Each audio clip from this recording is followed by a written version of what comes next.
हे दोस्तों, welcome back to the channel and welcome back to MS excel course part 17। And आज हम सीखने वाले हैं डाटा वैलिडेशन के बारे में, हर एक चीज़ एकदम ब्रीफिंग में।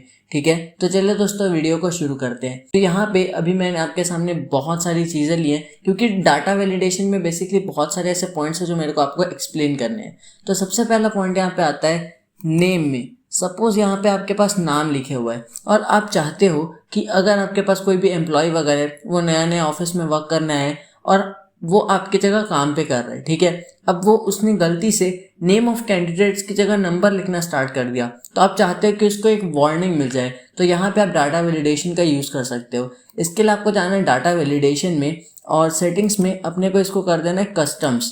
अब कस्टम करने के बाद यहाँ पे अपन एक फॉर्मूला लगाने वाले हैं इस टेक्स्ट का। इस टेक्स्ट क्या बोलता है कि अगर टेक्स्ट के अलावा कोई भी नंबर वगैरह कहीं पे भी इंसर्ट हो रहा है तो वहाँ पे कोई वार्निंग चले जाए या वो टेक्स्ट के अलावा कोई भी चीज़ इंसर्ट ना होने पाए, ये मेक श्योर करता है।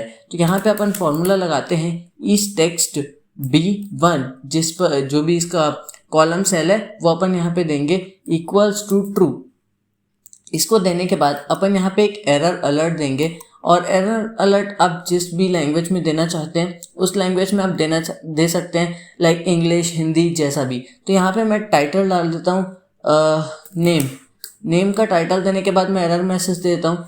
यहाँ पे आपको सिर्फ नेम इंसर्ट करना है, नो नंबर रिक्वायर्ड, ठीक है।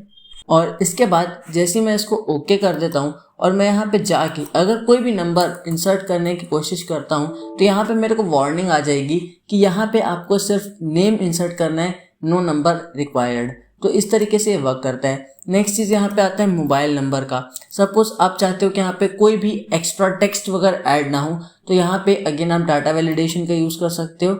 इसमें आपको सेटिंग्स में जाना है, एनी वैल्यू में जाना है और एनी वैल्यू में आपको बेसिकली टेक्स्ट लेंथ देनी है। टेक्स्ट लेंथ मतलब कि ये जो नंबर है वो 10 वर्ड्स का होना चाहिए, बेसिक 10 वर्ड्स का होना चाहिए। अगर उससे कम है या उससे ज़्यादा है तो वो एक्सेप्ट नहीं करेगा। तो अपन इसको देते हैं 10 इक्वल्स टू और लेंथ देते हैं 10। इसके बाद अपन यहाँ पे एरर अलर्ट डालते हैं, टाइटल देते हैं मिनिमम 10 और एरर मैसेज अपन दे देते हैं, इतना भी नहीं जानते यार कि नंबर सिर्फ 10 डिजिट्स का होता है, और इसको अपन कर देते हैं ओके।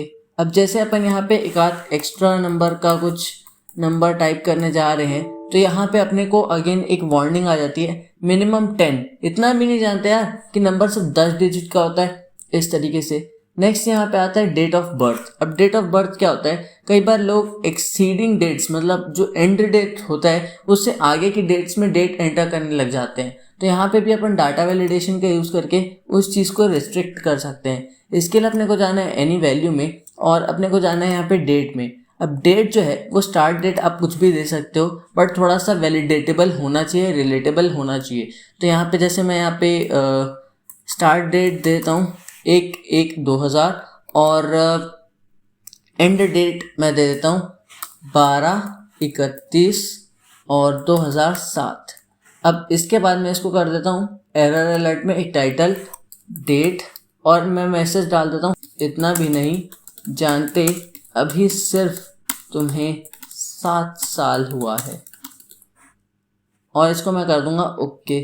अब जैसे मान लो मैंने यहाँ पे डेट को एक्सीड करने की कोशिश की एक भी दिन, जो भी मेरा रिक्वायर्ड डेट है उसके, तो यहाँ पे वार्निंग आ जाएगा, क्या यार इतना भी नहीं जानते, अभी सिर्फ तुम 7 साल के हुए हो, ऐसा सब। तो आप इस हिसाब से अपना भी एक इंटरेस्टिंग वे ऑफ वर्किंग बना सकते हो। नेक्स्ट इसमें आता है अपॉइंटमेंट टाइम। अब अपॉइंटमेंट टाइम में क्या होता है, कुछ लोग होते हैं ना कि आपने जो उनको अपॉइंटमेंट टाइम दिया रहता है उससे बाद में या उससे एकदम जल्दी आ जाते हैं। तो यहाँ पे अपन टाइम सेट कर सकते हैं, जिसके हिसाब से अपन स्टार्ट टाइम दे देते हैं 9 AM एंड एंड टाइम दे देते हैं 7 PM और एरर अलर्ट डाल देते हैं लापरवाह, और एरर मैसेज में अपन दे देते हैं क्या यार तुम्हें टाइम की कदर ही नहीं है, क्या यार तुम्हें टाइम की कदर ही नहीं है। और इसको अपन कर देते हैं ओके। अब मान लो कोई बंदा 8 बजे आ रहा है, तो सपोज मैंने यहाँ पे डाल दिया 8 PM और मैं करता हूँ इसको एंटर, तो यहाँ पे मैसेज आ जाएगा लापरवाह, क्या यार तुम्हें टाइम की कदर ही नहीं है। तो इस तरीके से। नेक्स्ट इसमें आता है एज। अब एज तो ठीक है, इसमें अपन एज बता सकते हैं कि डाटा वैलिडेशन में कि कितना भी एज है। जैसे मैंने यहाँ पे अभी एज को कस्टम रखा है और यहाँ पे मैं चाहता हूँ कि कोई भी इस एज के जो नंबर्स हैं इनमें कोई भी टेक्स्ट इंसर्ट ना कर सके। तो इसके लिए अपन यहाँ पे एक फॉर्मूला यूज़ करते हैं, इस number F1 is equals to true. F1 मतलब जो कि अपना कॉलम का सेल है वो मैंने यहाँ पे दिया है, बेसिकली मैं प्रैक्टिस कर रहा था ऑब्वियसली, तो उस वजह से यहाँ पे ये चीज़ें डली हुई है। और इसमें मैंने एरर अलर्ट डाला है बुढ़ापा। बुढ़ापा मतलब बुढ़ापे में अक्सर याददाश्त कम हो जाती है लोगों की, और शायद तुम्हारी भी हो रही है। तो जैसे मैं यहाँ पे कुछ ज़्यादा टेक्स्ट वगैरह ऐड करने जाता हूँ तो यहाँ पे मेरे को वार्निंग आ जाएगा, क्या यार बुढ़ापे में वैसे भी अक्सर लोगों की याददाश्त कम होती है, लगता है तुम्हारी भी हो रही है, इस टाइप का। नेक्स्ट इसमें आता है सिटी। अब सिटी के लिए अपन ने यहाँ पे एक अलग से लिस्ट तैयार कर रखी है, रायपुर, बिलासपुर, दुर्ग, रायगढ़, बस्तर, कांकेर, इस तरीके से। और अपन ये चाहते हैं कि जितने भी सिटीज़ यहाँ पे एंटर वो बेसिकली छत्तीसगढ़ के अंदर हो, छत्तीसगढ़ के आउटर नहीं जाना चाहिए। तो अपन यहाँ डाटा वैलिडेशन में जाएंगे और सेटिंग्स में जाएंगे। सेटिंग्स में अपन इसको करेंगे लिस्ट, और लिस्ट में जो सोर्स रहेगा उस सोर्स को अपन दे देंगे ये वाला। और सोर्स प्रोवाइड करने के बाद अपन जाएंगे एरर अलर्ट में, इसको देते हैं छत्तीसगढ़ और एरर मैसेज डाल देते हैं कि इन स्टेट्स के अलावा, मतलब क्या तुम्हें याद नहीं यहाँ पे सिर्फ छत्तीसगढ़ के लोगों का इलाज होता है। इसको अपन कर देते हैं ओके। अब मान लो मैं यहाँ पे कोई ऐसा नेम डाल रहा हूँ बेंगलोर वगैरह, तो मेरे को वार्निंग आ जाएगी, क्या यार तुम्हें इतना भी नहीं पता सिर्फ छत्तीसगढ़ लोगों का इलाज होता है हमारे हॉस्पिटल में, इस टाइप का। अब यहाँ पे क्योंकि मैंने अभी तक सिर्फ ये जो स्टाइल है इसको स्टॉप रखा था तो वो स्टॉप कर दे रहा था। अगर मैं इसको रखता हूँ वार्निंग तो क्या होगा, अब मैं इसको ओके करता हूँ और मैं टाइप करने जाता हूँ यहाँ पे कोई भी सिटी और एंटर करता हूँ। तो जब अपन वार्निंग देते हैं ना तो अपन लोगों को एक वार्निंग प्रोवाइड कर देते हैं, पर अगर लोगों को नहीं मानना, वो बात नहीं सुननी, तो वो लोग यस करके उसको एक्सेप्ट कर देते हैं। अब ये तो हो गया वार्निंग। वार्निंग के बाद एक और स्टाइल आती है यहाँ पे इंफॉर्मेशन। इंफॉर्मेशन में क्या होता है, बेसिकली अपन किसी पर्सन को किसी चीज़ से रिलेटेड इंफॉर्मेशन प्रोवाइड कर रहे होते हैं। जैसे मैं यहाँ पे डाल दूँ मुंबई, तो मेरे को वार्निंग आएगी, मतलब ये आएगा। फिर इसके बाद अपन इसको ओके करेंगे तो वो एक्सेप्ट हो जाएगा। तो इस तरीके से इंफॉर्मेशन, वार्निंग और स्टॉप काम करता है। नेक्स्ट इसमें आता है लैंडलाइन नंबर। अब लैंडलाइन नंबर में क्या होता है, अपन बेसिकली इसमें जाएंगे डाटा वैलिडेशन में। लैंडलाइन नंबर में अपन बेसिकली यहाँ पे सिर्फ एक छोटा सा मैसेज डालने वाले हैं और इस स्पेस को ब्लैंक रखने वाले हैं, क्योंकि क्या होता है आजकल मोस्टली लैंडलाइन का यूज़ होना बंद हो गया है, जिसकी वजह से वहाँ पे कोई भी चीज़ें नहीं आती। तो अपन टाइटल देते हैं लैंडलाइन नंबर और इसमें अपन मैसेज डाल देते हैं अगर लैंडलाइन नंबर नहीं है तो ब्लैंक छोड़ो, और इसको अपन कर देंगे ओके। अब अपन जैसे यहाँ पे अपना कर्सर को लेके आ रहे हैं तो जो अपना इनपुट टेक्स्ट मैसेज है वो अराइज हो जाएगा और हमें बताएगा कि अगर लैंडलाइन नहीं है तो ब्लैंक छोड़ दो। ठीक है, तो ये इनपुट मैसेज इस तरीके से काम आता है। नेक्स्ट इसमें अपन लेते हैं डेसिमल। डेसिमल का भी डाटा वैलिडेशन हो सकता है कि अगर आपको कोई डेसिमल प्लेसेस में दिखाना है और नंबर आपको रखना है बिटवीन समथिंग लाइक 1 to 10.5 और लाइक दैट, तो अपन इसको कर देंगे ओके। तो यहाँ पे जो 12.5 ऑलरेडी डला हुआ है, मतलब अभी अपन ने इसमें एरर अलर्ट नहीं दिया है, तो एरर अलर्ट अपन देते हैं डेसिमल, और अगर 10.5 से एक्सीड किए तो हम रिजेक्ट कर देंगे, ये ऐसा एक्सेल बोल रहा है, और इसको अपन कर देते हैं ओके। अब जैसे यहाँ पे 10.5 है, मैंने इसको 15.5 डाल दिया, तो मेरे को वार्निंग आ जाएगी कि अगर 10.5 से एक्सीड किए हैं तो हम रिजेक्ट कर रहे हैं। ठीक है, तो इस तरीके से वर्क करता है। नेक्स्ट इसमें आता है रेटिंग पॉइंट्स। रेटिंग पॉइंट्स मतलब कि आप पर्टिकुलर किसी वीडियो, किसी भी एक चीज़ को कितना रेट कर रहे होते हैं। तो यहाँ पे अपन बेसिकली होल नंबर का यूज़ करते हैं। होल नंबर भी वेराई करता है 1 to 10, जिसके बीच में आप रेटिंग प्रोवाइड करते हैं। एरर अलर्ट, अपन इसमें एक छोटा सा अलर्ट डाल सकते हैं कि प्लीज़ हमें अच्छे से अंडर 10 रेट करें, और इसको अपन कर देंगे ओके।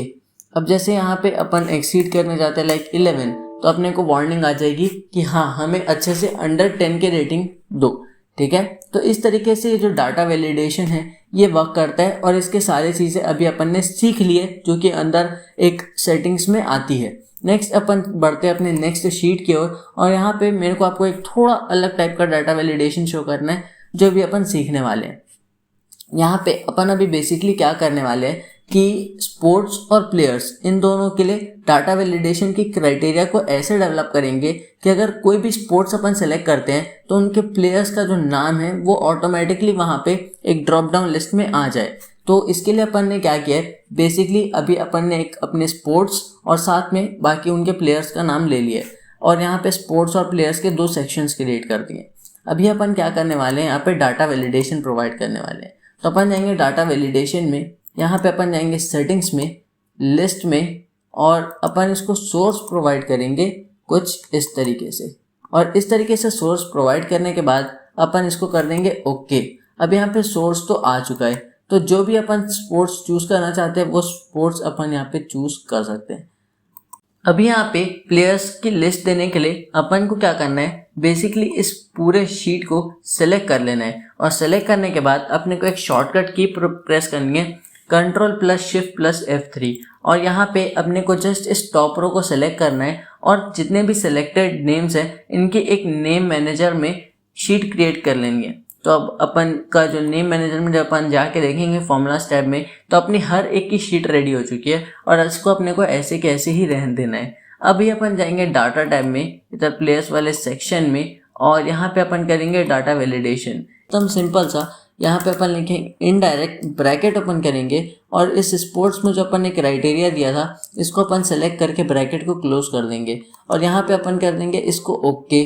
तो जैसे अपन ओके करते हैं और यहाँ पे अपन एक स्पोर्ट्स को सिलेक्ट करते हैं, फिर प्लेयर्स में जाके प्लेयर्स को सिलेक्ट करते हैं, तो जब अपने प्लेयर्स के नाम है वो यहाँ पे आधे चल जाएंगे, और जो भी अपने को स्पोर्ट्स सेलेक्ट करना है और जो भी प्लेयर्स अपने को सिलेक्ट करने हैं वो प्लेयर्स अपन यहाँ पे उसके हिसाब से सिलेक्ट कर सकते हैं। तो इस तरीके से ये जो अपना डाटा वैलिडेशन का कॉन्सेप्ट है ये चलता है, ठीक है। तो दोस्तों बस यार इस कोर्स के आज के पार्ट में बस इतना ही। उम्मीद है आपको सब कुछ समझाऊंगा डाटा वैलिडेशन के बारे में। अभी मैंने आपको सब कुछ समझा दिया है, डाटा वैलिडेशन के ऊपर से नीचे तक हर एक चीज़, ठीक है। तो मैं मिलूंगा आपसे नेक्स्ट पार्ट में, तब तक के लिए keep watching, keep learning and good bye.